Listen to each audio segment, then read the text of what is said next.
بسم اللہ الرحمن الرحیم۔ رسائل و مسائل سیریز کے ایک سوال اور جواب کے ساتھ پھر حاضر ہیں۔ یہ سوال حضرت عبد المطلب کے بعد آپ کی صلی اللہ علیہ وسلم کی پرورش کے متعلق ہے۔ سوال پوچھنے والا پوچھتا ہے کہ جناب محمود عباسی صاحب نے تحقیق مزید کے نام سے جو کتاب لکھی ہے اس کے چند اقتباسات نقل کر رہا ہوں۔ برائے کرم اس امر پر روشنی ڈالیے کہ جو کچھ اس میں لکھا گیا ہے وہ کہاں تک صحیح ہے۔ الجھن یہ ہے کہ تمام سیرت نگار تو حضور صلی اللہ علیہ وسلم کے دادا کی وفات کے بعد حضرت ابو طالب کو حضور صلی اللہ علیہ وسلم کا سرپرست تسلیم کرتے ہیں، مگر محمود عباسی کچھ اور ہی داستان بیان کر رہے ہیں۔ صفحہ 125 پر لکھتے ہیں کہ عبد المطلب کی وفات کے وقت ان کے 9 بیٹے زندہ تھے، جن میں سب سے بیٹے زبیر تھے۔ وہی قریش کے دستور کے مطابق اپنے والد کے جانشین ہوئے اور انہی کو عبد المطلب نے اپنا وصی بھی مقرر کیا تھا۔ وزبیر وکان شاعرا شریفا والیہ اوصى عبد المطلب۔ صفحہ 125 پر لکھتے ہیں کہ زبیر اور ابو طالب اور عبداللہ والد ماجد حضرت صلی اللہ علیہ وسلم یہ تینوں ایک ماں سے حقیقی بھائی تھے۔ صفحہ 125 قدیم ترین مورخ ابو جعفر محمد بن حبیب متوفی 245 ہجری مؤلف کتاب المحبر فی الحکام میں من قریش ثم من بنی ہاشم کے عنوان سے قریشی کے تمام خاندانوں میں سے جو لوگ اپنے وقت میں سردار اور حاکم رہے ان کی فہرست درج کی ہے۔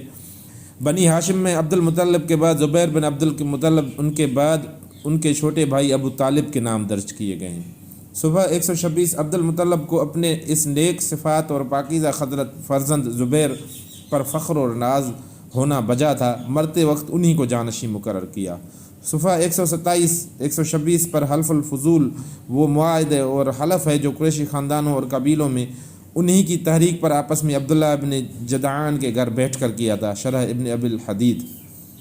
حضرت صلی اللہ علیہ وسلم پر اس موقع پر اپنے چچا زبیر کے ساتھ موجود تھے۔ سن شریف اس وقت حضور صلی اللہ علیہ وسلم کا بروایت مختلفہ 18 سے 20 برس کا بتایا ہے۔ صفحہ نمبر 128 پر اپنے دادا کے انتقال کے بعد حضور صلی اللہ علیہ وسلم انہی چچا زبیر بن عبد المطلب کی کفالت میں رہے۔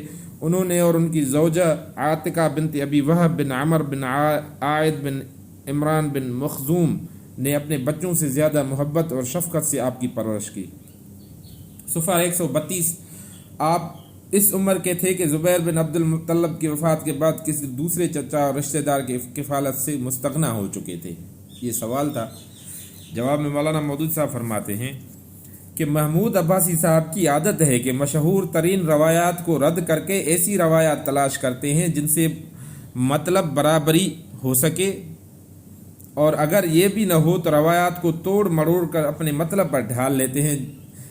جس ابن سعد کی روایت انہوں نے زبیر بن عبد المطلب کے بارے میں نقل کی ہے، اسی ابن سعد نے طبقات صفحہ نمبر 96 پر یہ روایت نقل کی ہے کہ عبد المطلب کے بعد ابو طالب نے آپ صلی اللہ علیہ وسلم کی پرورش اپنے ذمے لی اور اپنی اولاد سے بھی بڑھ کر آپ صلی اللہ علیہ وسلم سے محبت کرتے تھے۔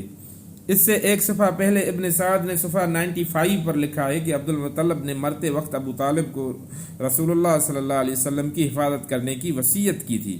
یہی بات تمام محدثین اور مورخین اور سیرت نگاروں نے بالاتفاق لکھی ہے، لیکن عباسی صاحب کی علمی خیانت کا حال یہ ہے کہ عبد المطلب کی جس وصیت کا واقعہ وہ ابن سعد سے نقل کر رہے ہیں وہ دراصل یہ ہے کہ عبد المطلب نے بنی خزاعہ سے حلف کا جو معاہدہ لیا تھا اور اس کے بارے میں اپنے بیٹے زبیر کو وصیت کی تھی کہ اس عہد و پیمان کو نبھانا۔ پھر زبیر نے جناب ابو طالب کو اور جناب ابو طالب نے عباس بن عبد المطلب کو اس چیز کی وصیت کی تھی۔ ابو جعفر محمد بن حبیب جس کا حوالہ انہوں نے دیا ہے، اس نے جناب عبد المطلب کے بعد منصب ریاست پر زبیر کی جانشینی کا ذکر کیا ہے۔ یہ نہیں لکھا ہے کہ حضور کریم صلی اللہ علیہ وسلم کی خبر گیری ان کے سپرد کی گئی تھی۔ انہی 2 نمونوں سے آپ عباسی صاحب کی صداقت اور کا اندازہ لگا سکتے ہیں۔ ترجمان القرآن فروری 1976۔